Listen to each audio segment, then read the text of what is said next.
おはようございます。加藤です。マレー半島の縦断もですね、本日で13日目になりました。僕は今、クアラルンプールの中央駅に直結している、ホテルに泊まってます。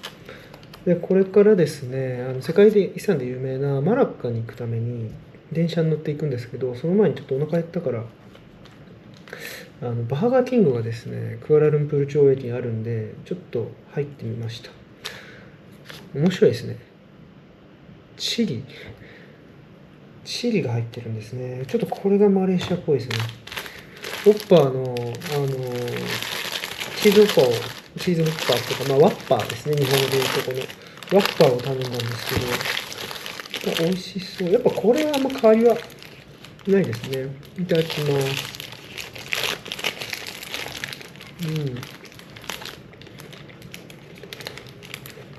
美味しい。日本やアメリカとか、ヨーロッパで食べるのと全く変わりないオッパーです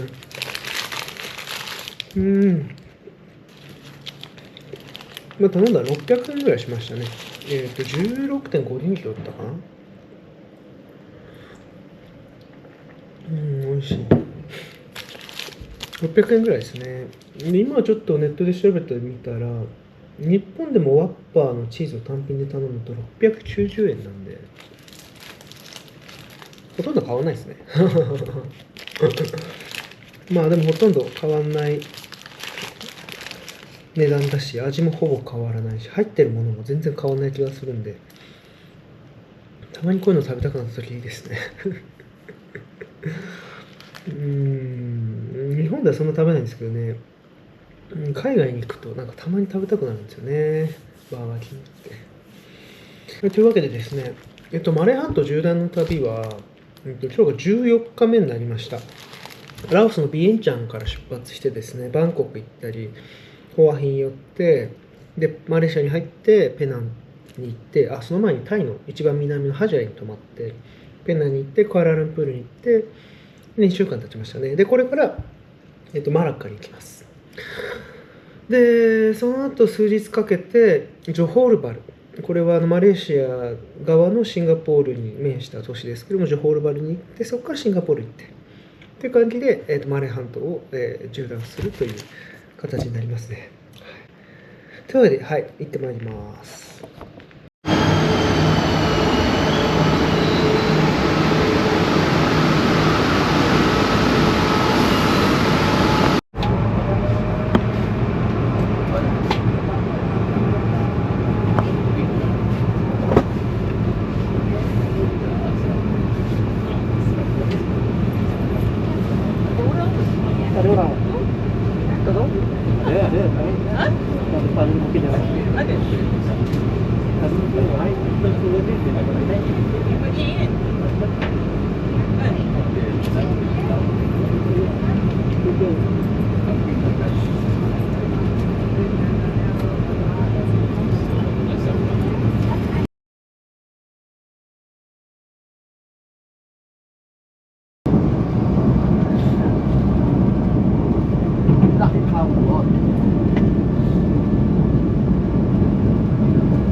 2時間ぐらい電車乗ってました。クアラルンプールのセントラル駅からこのセバンタンピン駅ですね、来ました。ここがマラッカに一番近い駅なんですけど、残念ながらですね、マラッカの方はですね、電車が全然クアラルンプールから通ってなくて、ここ最寄り駅なんですけど、ここから車で1時間かかるそうです。だから僕みたいに鉄道になんかちょっとこだわった感じで旅してるわけじゃなければ、ほとんどのですね観光客はクアラルンプールから、バスもしくはタクシーで行っちゃうそうですね。車で行っても2時間ちょっとで着くらしいので、電車で行くと3時間近くかかるから、実は遠回りみたいですね。まあなんかちょっとバカみたいなことしてるなと思いますけど、マレー半島使いたい、マレー鉄道を使ってマレー半島をこう縦断したかったのでしょうがないですね。なんていうか素朴な駅ですね。世界遺産の最寄り駅とは思えないな。やっぱほとんどの人が鉄道でマラッカに行かなんてことはしないでしょうね。いやー、確かにもうクアラルンプールから直接行けば2時間ちょっとで行けるところをわざわざ鉄道を使って3時間かけるやつはいないですわね。我ながらバカだなと思うんですけど、本当にマレーシアの田舎の駅だなって感じのところに置いておきました。ただありがたいのはこんなところでもグラブ使うと簡単に、車来てくれて楽ですね。あと数分でもう車が来て、それで50分くらいかなかけて、マラッカの市内のホテルに向かいます。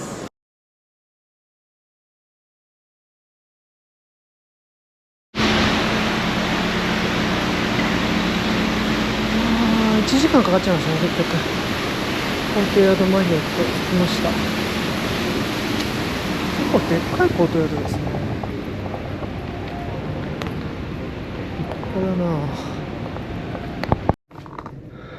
いやピンタン駅から単品駅から1時間かけてマラッカに来ました。コートヤードマラッカですね。コートヤードは結構いろんなとこ泊まりましたけど、結構平均的なコートヤードかな。ちょっと広めかもしれないですね。キングルームだから、キングルームを取ったんですけど、ちょっとだけ広めな感じです。でも、最低限のものがいっぱい揃ってる清潔なホテルって感じですね。いやー、よいしょ。ミニバーは何も入ってない。よいしょ。いや。こんな感じか。おー。これは眺めがいいですね。これ開くのかな？開かないか、さすがに。素晴らしい。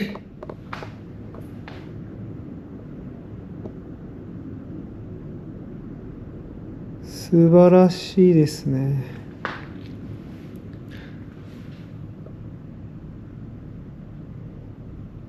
ここがかつて500年ぐらい前ですかね、東南アジアで最も栄えた港だったマラッカですね。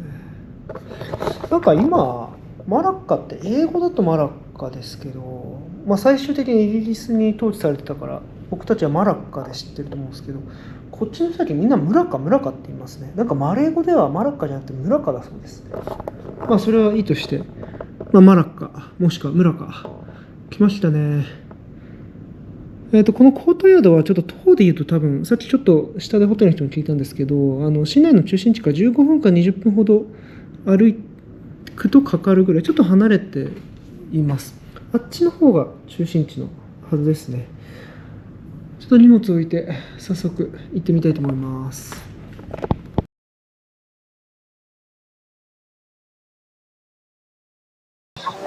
とりあえずマラッカの中心地あるオランダ広場に来ました。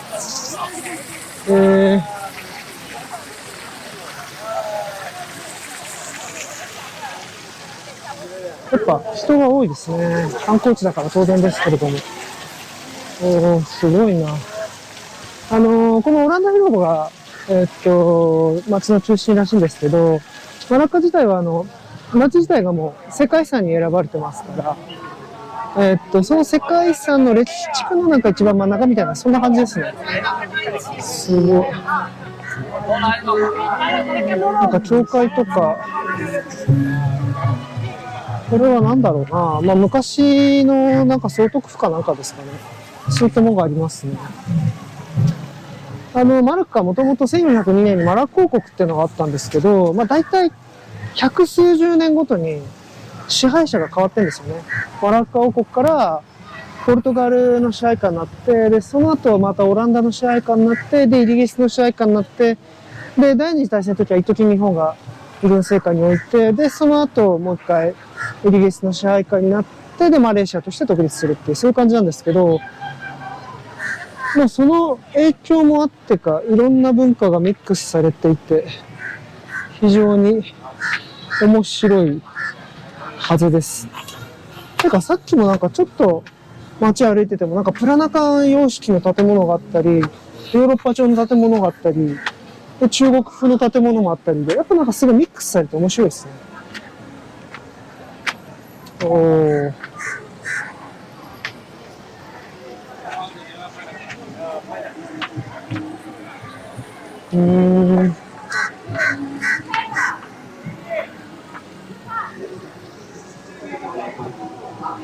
なんかここを拠点にちょっとブラブラしてみます。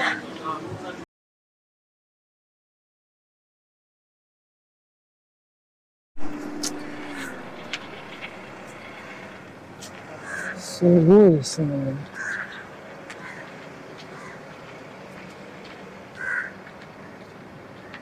めっちゃ船。しかもなんか入れるみたいですね。入ってみたい。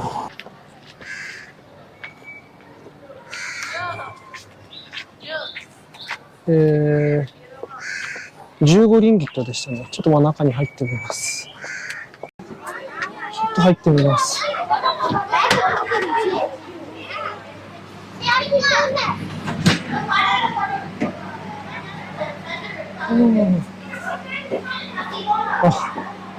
一瞬英語かと思って読もうとしたら全然違って読めなかったです。でもこっちはちゃんと英語だ。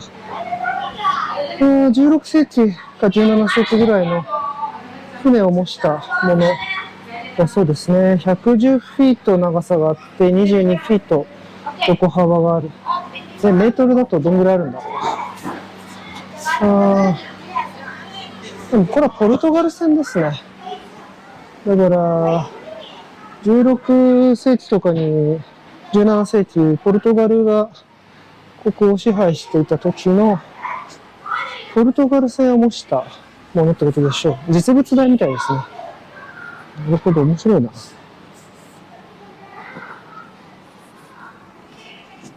そっか、確かに実物大か。大航海時代の船ってどんぐらい広かったかとか、中身がどうだったとか、考えてみたら全く知らないですね、僕。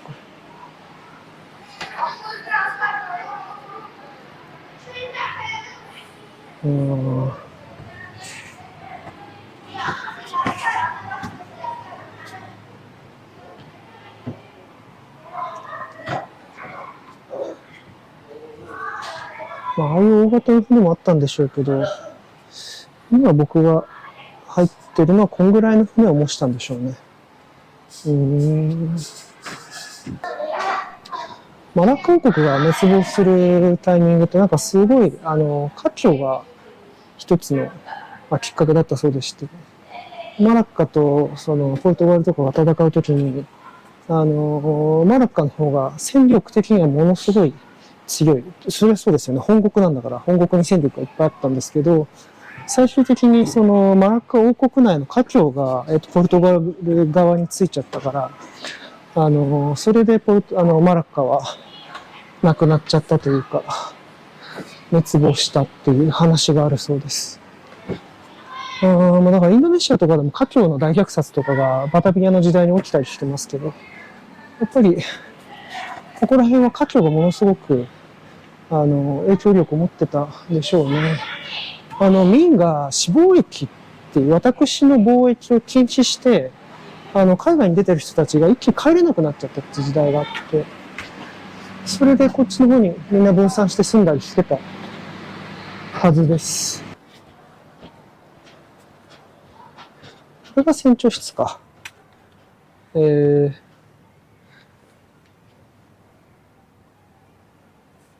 んな感じだったと。しかしここにやっぱり100人単位で住むのは大変ですね。なんか、大航海時代のポルトガル船の模型があるっていうのがちょっとマラッカっぽいですね。すごいですね。さて、ちょっと他のところも行ってみます。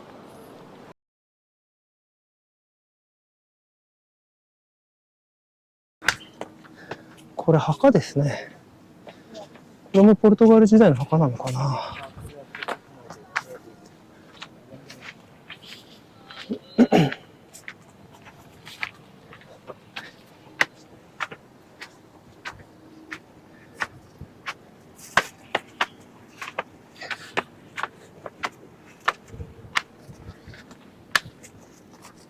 おお。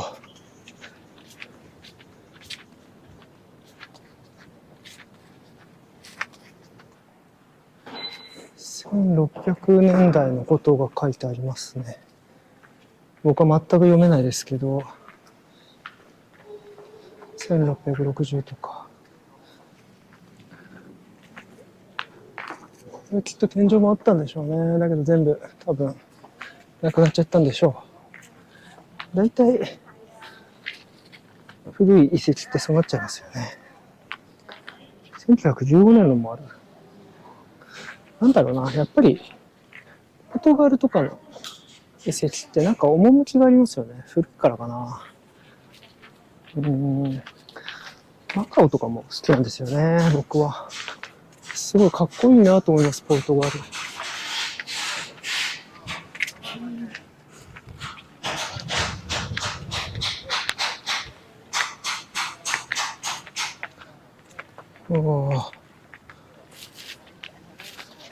砦としては、すごく立地がいいですね。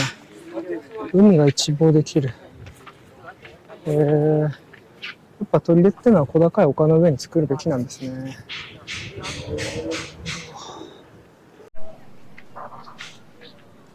こっち側から見たらこれ教会なんですね。セントポール教会っていう有名な教会でした。だから墓とかそういうものがあるのか。なるほど。まあ、確かにマカオの教会にちょっと似てますもんね。いやー、なるほどです。やっ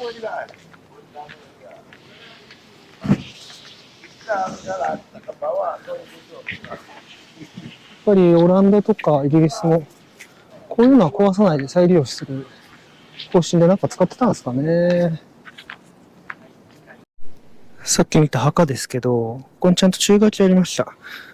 これはポルトガルの時代じゃなくてオランダの時代になってから、17世紀になってから使われ出した墓地だそうです。で、その後、イギリス人もここを墓地として使い出したそうですね。あっちにずっと墓が並んでます。ただまあ、そんなに数は多くないみたいですね。さっきそこにも33体埋まってるみたいなこと書いてありましたけれども。まあ多分、身分の高い人だけこうやってちゃんとやったとか、そういうことなのかもしれないですね。な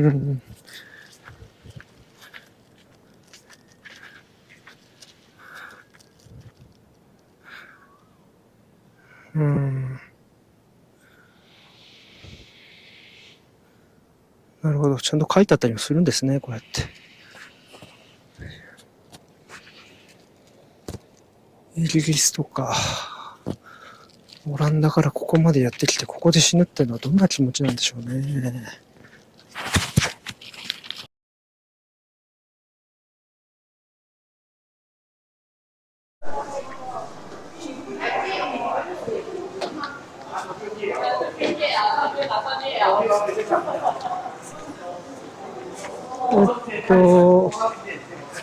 キッパーっていうサンダル屋があるんですけど、ご存知ですかね。マレーシアって天然ゴムがすごく有名なんですよね。第二次世界大戦中も日本が、マレーシアとかインドネシアの方に攻めていった一番の理由って石油を取るため、石油が出る場所を確保するためですけど、まあ資源っていう意味ではですね、石油ほどじゃないんですけど、実はこの天然ゴムもすごい重要な資源だったんですよね。で、マレーシアはすごく、天然ゴムが取れる地域で、先ほどのところはですね、天然ゴムで作った、スリッパ、それを売っている会社です。結構良くてですね、僕6年前に仕事でここ来た時も、なんか、マレーシアに住んでる先輩から勧められてそれ持って帰ったんですけど、めちゃくちゃいいんですよね。使い心地が。使い心地というか、なんていうんですか、踏み心地っていうんですか。なんで久しぶりに買っちゃいました。そしてお土産もついでに買っちゃいましたね。こんな感じなんですけど、これ、800円とかです。たったの800円とか。まあ本当天然ゴムで作ったものをそのまま、サンダルの形にしましたみたいな感じで、すごいシンプルなんですけど、めちゃくちゃ感じが良くてですね。